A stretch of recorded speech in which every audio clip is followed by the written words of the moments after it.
안녕하십니까. 7월 10일 마감 시황 방송을 시작하겠습니다. 장고부터 살펴보겠습니다. 오늘 장고는 1564만 원이고요. 플러스 81만 원입니다. 시즌2에 운이 상당히 좋은 것 같습니다. 지금 3일 연속 좀 의미 있는 큰 수익이 나왔고요.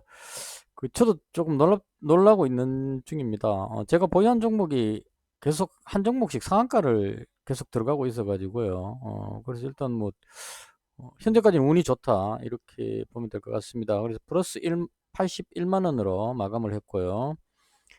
어, 시즌2 하면서 제가 생각한 게, 실속적으로 매매하자 이겁니다. 그래서 이제, 어, 방송도 실속으로 하고 매매도 실속으로 하고 알차게 챙기자 뭐 이런 느낌으로 현재 하고 있습니다. 제가 봤던 시장에 대한 설명입니다. 금요일에 미증시가 금요일이 아니죠. 오늘 월요일이죠. 예, 맞습니다. 금요일에 미증시가 약보합으로 마감을 했는데요. 고용지표가 조금 안 좋게 나왔습니다. 이거 해석을 잘해야 되는데요. 그 전날은 고용지표가 너무 좋게 나와가지고 민간 고용이 너무 좋게 나와가지고 연준의 긴축 우려감으로 하락을 했거든요. 근데 금요일 날 나오는 고용지표에서 예상치보다 낮게 나왔습니다. 고용지표가. 그러면 같은 해석으로 붙이자면 고용지표가 낮게 나왔으니까 연준에서 긴축 우려감이 완화됐다 해서 상승한다 이렇게 돼야 될 건데 고용지표가 부진하게 나왔는데도 불구하고 하락을 했다. 이게 이제 큰 부분으로 봐야 될 겁니다. 고용지표가 안 좋게 나왔는데 그럼에도 불구하고 연준에서 금리를 올릴 것 같다. 이제 이렇게 되는 거죠. 그래서 연준에서 금리 인상에 대한 어떤 강력한 의지를 보여주고 있기 때문에 그 부분으로 인해서 하락했다. 결론적으로 시장에 압박을 주고 있다. 이렇게 보면 될 것 같습니다. 올라가야 될 자리에서 못 올라가고 다시 밀렸기 때문에 그래서 좀 부담이 되는 그런 상황이고요. 적어도 오늘 저녁까지 지켜봐야 될 것 같아요. 오늘 저녁까지 지켜보고 그래도 미증시가 반등을 못 한다면 이제는 좀 아래쪽으로 제가 좀 최근 들어서 계속 하락 추세라고 생각을 하고 대응을 하고 있는데 실제로 지금 하락 추세의 어떤 여러 가지 모양들이 나오고 있는 그런 상태입니다. 그래서 시장을 위험 관리를 해야 된다. 이렇게 정리할게요. 그리고 환율도 지금 1306원까지 가버렸습니다. 안 좋고요. 10년물 국채금리도 제가 지난주에 초반인가 말씀드렸죠. 이게 3.8을 말 때 그때 말씀드렸는데 10년물 국채금리가 4.0대를 넘어서게 되면 기술주가 상당히 하락하는 압력을 많이 받을 것이다 이렇게 말씀드렸는데 지금 4.076까지 갔습니다. 이 정도면 예전에 같았으면은 나스닥이 급락하는 모습까지 나올 수 있을 정도로 이제 연준의 긴축 우려감으로 국채금리가 올라갔다 이렇게 보면 될 것 같아요. 그래서 시장이 지금 지표상으로 봤을 때 국채금리로 봤을 때 연준의 긴축 우려감으로 증시가 하락하는 기술적 하락 압력을 받고 있고 환율이 1306원이기 때문에 외국인 매도가 나올 우려가 있다. 이런 정도로 보시면 될 것 같습니다. 근데 그나마 좀 다행인 거는 삼성전자를 외국인이 심하게 팔지 않고 있다는 거죠. 선물 매도를 지금 제가 보는 관점에서는 최근에 거의 한 4조 가까이 되는 걸로 알고 있는데요. 오늘 한 6천억 정도 매수를 했습니다. 그러니까 매도량을 줄였다 이렇게 보면 되겠죠. 근데 아직까지는 조금 더 지켜봐야 되겠다. 오늘 요 정도 줄인 거 가지고는 외국인이 어, 하락이 멈췄다고 보지는 않는 것 같아요. 아직까지는 많이 남아있기 때문에 그래서 조금 더 지켜볼 필요가 있겠다. 적어도 오늘 저녁에 미증시하고 내일 국내 증시가 나오는 거 보고 그 다음에 최종적으로 판단하는 것이 맞지 않을까 개인적으로 그렇게 생각합니다. 그래서 지수 보시면 오늘 들어 올렸어야 되는데 못 들어 올렸죠. 그렇게 해서 지금 만약에 미증시가 여기서 반등을 못하게 되면 어, 못 올라가면 올라갈 자리에서 못 올라가면 밑으로 빠진다 이렇게 봐야 되니까 지금 여기서 봤을 때는 많이 빠진 것처럼 보입니다. 그럼 많이 빠졌으니까 오르겠지. 이게 잘 안 먹힌다는 거죠. 많이 빠졌을 때는 그만큼 빠질 이유가 있다. 뭐가 안 좋기 때문에 빠진 거니까요. 그래서 외국인이 선물 매도를 어떻게 하는지 요걸 꼭 체크를 하시면서 선물 매도를 확 줄이고 선물 매수 쪽으로 확 돌아선다면 악재가 어느 정도 해소됐구나 이렇게 보면 되고, 그렇지 않고 선물 매도를 계속 가지고 있다면 여전히 아직까지 악재는 있다, 위험 관리를 해야 되겠다, 이렇게 보시면 되지 않을까 싶습니다. 그래서 정리하자면 시장이 많이 빠져서 반등 나올 자리이기는 한데, 그럼에도 불구하고 시장이 아래쪽으로 누르는 하락 압력이 좀 강한 상황이다. 그래서 위험 관리를 하자, 이렇게 정리를 하겠습니다. 자, 그 다음 오늘 제가 매매한 거 중심으로 설명을 드릴게요. 뭐 오늘은 뭐 다른 것 없이 제가 금요일에 다산 네트워크스가 한 130만 원 정도 가지고 있었고요. 100만 원인데 수익 나서 그렇습니다. 130만 원 가지고 있었고, SY가 SY를 제가 얼마 가지고 있었는지 모르겠네요. SY가 100만 원이었는지 200만 원인지 모르겠어요. 가지고 있었고, 그 다음 유신을 300만 원 가지고 있었습니다. 최근에 제가 수익이 계속 잘 나오고 있는 이유가 제가 가진 종목이 하나씩 계속 급등한다는 겁니다. 그러니까 이게 운이 좋은 것 같아요. 그러니까 지난번에 성화이텍 급등할 때, 이때 성화이텍 100만 원 가지고 있었는데 이거 급등하면서 수익이 좀 났었고요. 그 다음에 이날 다산 네트워크스를 200만 원을 가지고 있었거든요. 근데 금요일날 다산 네트워크스가 상한가 들어갔습니다. 그래서 여기서 수익이 나면서 금요일날 수익이 많이 났었고요. 그 다음 금요일에 제가 새로운 종목으로 유신을 300만 원을 잡았거든요. 유신이 오늘 또 상한가 들어갔습니다. 그래서 제가 가지고 있는 종목들이 돌아가면서 지금 계속 상한가로 급등을 하는 모습이 나와가지고 종목을 많이 가지고 있는 것도 아닌데 이 급등하는 종목이 잘 걸려가지고 수익이 잘 나오고 있다, 이렇게 보시면 될 것 같습니다. 그래서 일단 뭐 특별한 거 없었죠. 유신 300만 원 중에 200만 원 이익 실현하고, 이건 이제 제가 봤을 때는 더 많이 갈 것 같습니다. 유신은 제가 그 전에 매수할 때부터, 지난주인가 그 전부터 제가 계속 말씀드렸는데, 이 종목을 제가 여기서부터 계속 매수했다가 팔았다를 반복했습니다. 아주 좋아하는 종목인데요. 이게 저한테 상당히 맞는 종목입니다. 왜냐하면 일단 실적이 향상되고 있다는 거거든요. 2021년보다 2022년이 영업이익이 200억으로 껑충 뛰었죠. 실적이 아주 좋다는 이 부분하고, 그 다음에 액면가가 5천원짜리 종목입니다.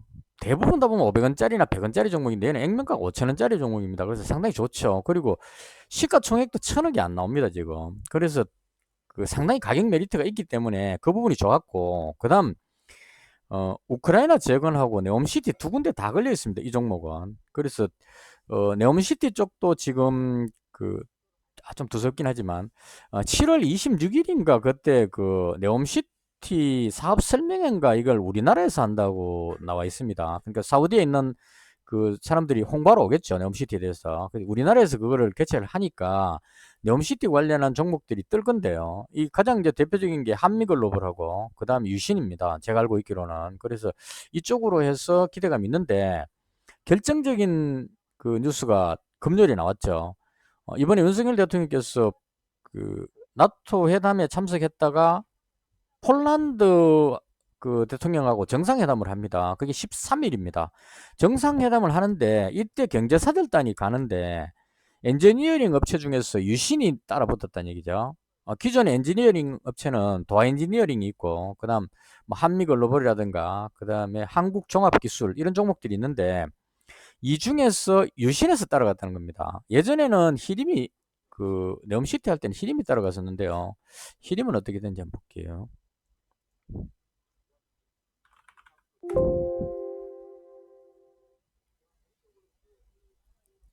히림도 올라가죠. 그러니까 엔지니어링 업체가 따라가니까 유신이 유일하게 엔지니어링 업체 중에 유일하게 따라갔으니까 얘가 상한가 들어갔고, 얘가 상한가 들어가니까 관련주들이 줄줄줄 따라오는 겁니다.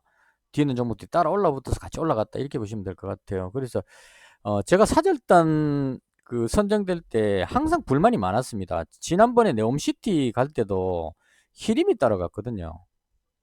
여기였을 거예요, 아마. 히림이 여기 아니면 여기였는데, 실제로 네옴시티에서 일하고 있는 회사는 유신이나 한미글로벌인데 뜬금없이 히림이 올라가가지고 이게 무슨 정치적인 뭐 그런 쪽으로 해서 가는 것이 아닌가, 이렇게 불만이 상당히 많았는데, 요번에 유신이 따라간 거는 개인적으로 상당히 적합하다, 이렇게 봅니다. 이 종목을 왜 좋게 보느냐면, 우크라이나 재건을 한다 그러면 일단 크게 나눴을 때요.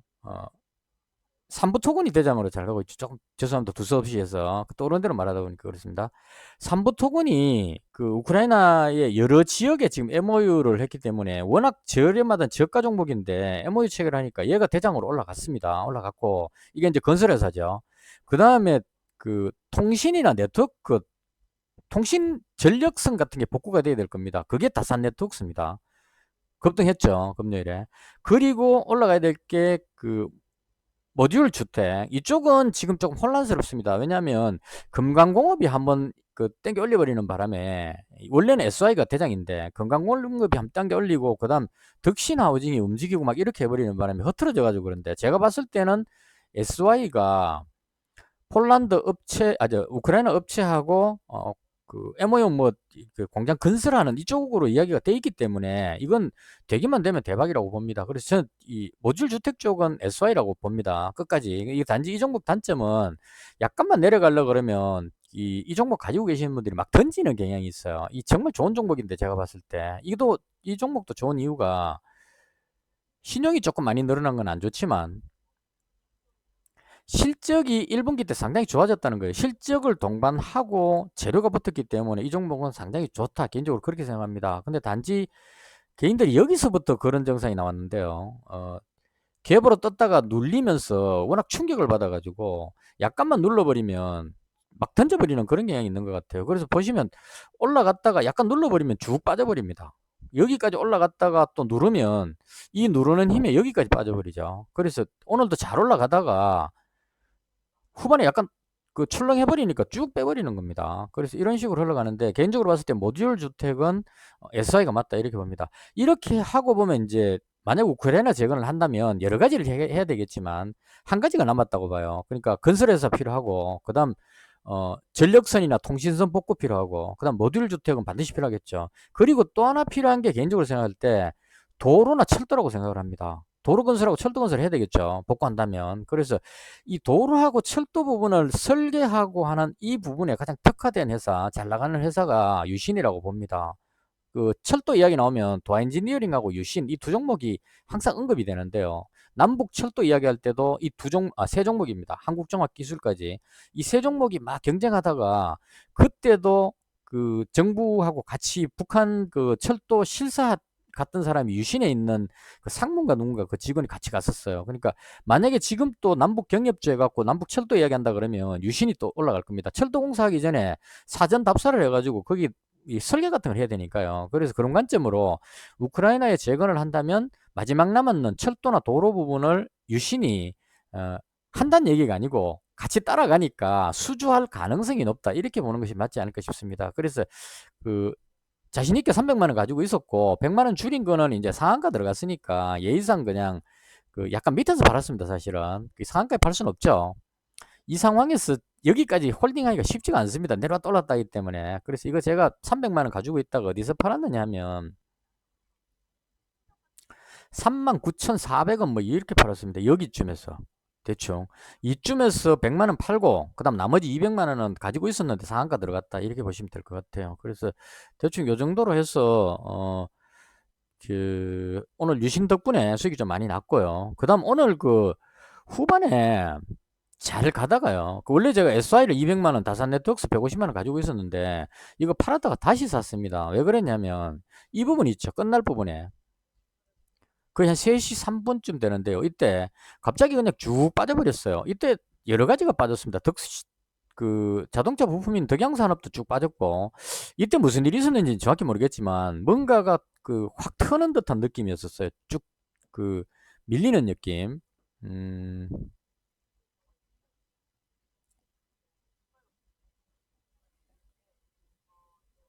이때는 거래소는 별로 아닌 것 같은데 코스닥 볼까요?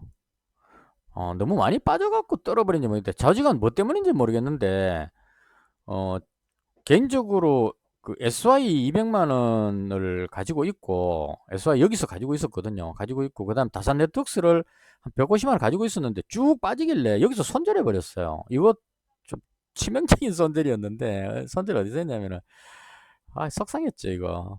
막 떨어지는데 안 팔 수가 없었습니다. 이 급추락하고 있어가지고 다산 네트워크스를 6,690원에 팔았으니까요. 다산 네트웍스를 여기서 팔았습니다. 쭉 떨어지길래 이럴 때는 그냥 일단 먼저 팔고 봅니다. 무슨 일인지 모르니까요. 이게 쭉 빠져버릴 수도 있으니까. 그래서 일단 던지고 보자 해갖고 여기서 정리를 해버렸고, 그 다음 SY는 5,410원에 팔았어요. 쭉 빠질 때 여기서 일단 무조건 던지고 보자고 다 던졌습니다. 던지고 나서 그 다음에 끝날 때 돼가지고 안 빠지고 다시 들어올리길래 다시 샀습니다. 그러니까 이제 이건 이유를 모르니까요. 그래서 다 팔고 나서 다시 새로 잡았습니다. 종가에. 그래서 5,490원에 종가에 여기서 다시 잡았는데요. 어, 종가에 추가로 더 잡았어요. 그래서 SY는 지금 현재 300만원치를 가지고 있는 상태입니다. 다산 네트웍스는 시간에서 올라가죠. 그러니까 마지막에 여기서 탁 빠진 게 이게 뭔가 그 심리적으로 놀래가지고 던진 거죠. 이게 진짜 빠지려고 해서 빠진 게 아니고 뭔가 두루룩 내려가니까 단타하는 사람들 입장에서는 쭉 빠지면 이 종목이 어떤 의미인지를 모르기 때문에 그냥 빠지면 빠진다 생각하고 그냥 차트 보고 그냥 던져버릴 겁니다. 아마 그래서 쭉 빠진 거고, 그리고 나서 밑에서 받아먹고 다시 돌아올렸기 때문에 이 빠진 부분이 흠매수였다. 좀 그렇게 해석을 합니다. 개인적으로. 그래서 다시 되돌렸으니까 아직까지 갈 길을 계속 갈 것 같다. 다산 네트웍스는 제가 여기서 잡았고 상한가 먹었는데 여기서 팔기에는 좀 아까운 종목, 추가로 좀 더 갈 것 같다. 왜냐면 우크라이나 재건 관련한 뉴스가 제가 봤을 때 13일까지는 지켜봐야 된다고 봐요. 왜냐면 폴란드 대통령하고 윤석열 대통령이 정상회담을 하기 때문에 경제사절단이 그때 대거 13일 넘은 거 할 것 같으니까 적어도 12일까지는 재료는 살아있다. 그래서 그때쯤 이익 실현하는 방향으로 그렇게 하기 위해서 다시 병만 잡은 거고요. SY는 왜 다시 잡았냐면 100만원만 딱 잡았는데 종가에 다산 네트웍스도 상승을 하고, 그 다음 삼부토건이 오늘 거의 대장격으로 움직였거든요. 삼부토건이 종가에 매수 잔량이 쌓이더라고요. 그래서 삼부토건이 올라가면 SY도 빠지진 않는다 이런 생각으로 SY를 종가에 300만원치까지 잡았습니다. 그래서 현재 지금 가지고 있는 게 유신 200만원, 요 수익까지 포함하면 260만원인데 일단 유신 200만원이고요. 요 종목은 개인적으로 7월 26일 정도까지니까 7월 적어도 한 25일까지는 보유를 할 생각입니다. 네옴시티까지 연결이 되니까 개인적으로 이게 상당히 좋은 종목이다 이렇게 생각합니다. 오늘 드디어 거래량도 붙었고 사고 싶은 사람이 상당히 많을 겁니다. 사고 싶은데 못 산 사람. 금요일날 제가 이 게시판 들어가서 이 종목 사야 된다고 막 이야기했는데 사람들이 아무도 안 듣더라고요. 그래서 이건 올라갈 것 같다 이러고 이제 잡았는데 이제는 단타는 사람들이 많이 몰려 들어올 겁니다. 그래서 일단 유신 200만원 가지고 있고요. 그 다음 SY는 일단 300만원 가지고 있는데 시간에서 약간 오르고 있는데요. 올라가면 시간에서 비중을 조금 줄일 생각입니다. 이 종목이 워낙 가지고 계신 분들이 약간만 내려가면 던지는 경향이 있어가지고 그래서 비중을 약간 줄일 생각이고요. 다산 네트웍스는 100만원 밖에 없으니까 그대로 홀딩할 생각입니다.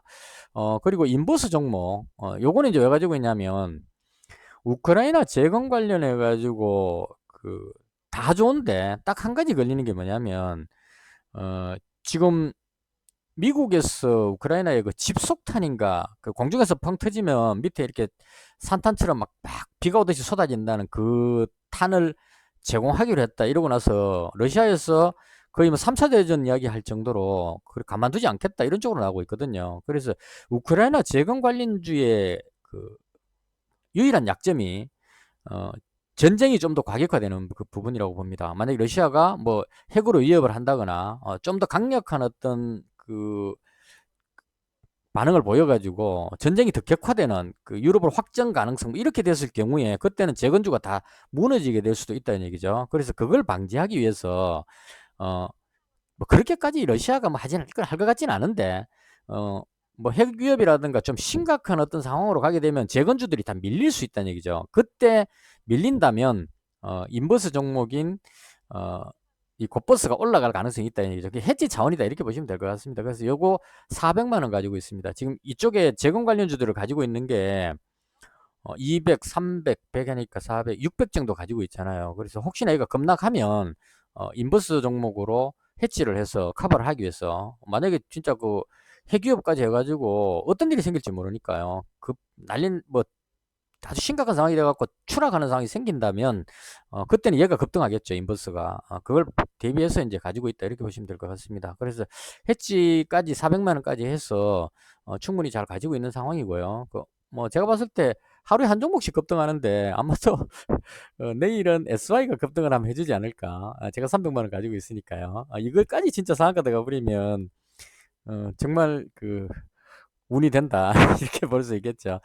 대충 그 정도였고, 그리고 지금 급등하고 있는 거 와이즈 버즈, 이거 스레드인가 뭐 그거 있죠. 메타에서 새로 만들어진 그게 뭐 가입자가 1억 명 어쩌고 저쩌고 하면서 관련주로 지금 상한가 떴는 데다가 또 점 상한가를 떴습니다. 근데 이런 종목은 개인적으로는 아무리 올라가더라도 안 들어갑니다. 왜냐하면 실적이 안 나오기 때문에. 그래서 시장이 메타 관련해서 이 스레드 관련해서 급등하고 있는 이쪽 테마, 그 다음에 우크라이나 재건 테마 이런 쪽이 움직이고 있고, 덴티스는 이거 중국하고의 어떤 호재성 뉴스 때문에 올라가는 거니까 개별 테마 이렇게 보면 되겠죠. 대충 뭐 요 정도로 보면 되지 않을까 개인적으로 그렇게 생각합니다. 오늘 요 정도 제가 봤던 부분이고요. 하루하루 일단 최선을 다해 가지고, 시장은 여전히 혼란스럽습니다. 지금 미국 증시가 그러니까 제가 왜 자꾸 인버스에다가 집착을 하느냐 하면, 미국 증시가 안 빠졌단 말이죠. 나스닥 지수가 특히나 어, 금리 인상 우려감 이렇게 하면 빠져야 되는데 안 빠지고 버티고 있기 때문에, 여기 이 시점에서 봐서 나스닥이 위로 갈 확률보다는 밑으로 빠질 가능성이 높다 개인적으로 그렇게 보거든요. 그래서 만약에 얘가 밑으로 빠진다면, 외국인들이 선물 매도를 저렇게 많이 안 해놨다면 빠지면 외국인이 삼성전자를 매수해갖고 바칠 겁니다. 근데 외국인이 선물 매도를 많이 해놓고 지금 삼성전자를 더 이상 매수를 안 하고 있는 상황이기 때문에요. 만약에 미증시가 오늘 저녁에 이게 뭐 금리 인상 우려감이든 뭐든 해갖고 나스닥이 급락하는 모습이 나버린다면, 지금 제가 봤을 때는 한 여기 정도까지는 빠질 것 같거든요. 반등하는 것보다는 하락할 가능성이 높아 보입니다. 이렇게 내려온다면 국내 증시가 급락할 가능성도 있다. 그렇게 됐을 경우에 이제 인버스 종목이 필요하지 않을까. 그래서 위험 관리하는 차원으로 인버스를 가지고 있다 이렇게 보시면 될 것 같습니다. 대충 이렇게 해서 오늘 제가 봤던 시장에 대한 설명을 모두 마치겠습니다. 의견 있으시면 댓글 주시고요. 영상은 여기서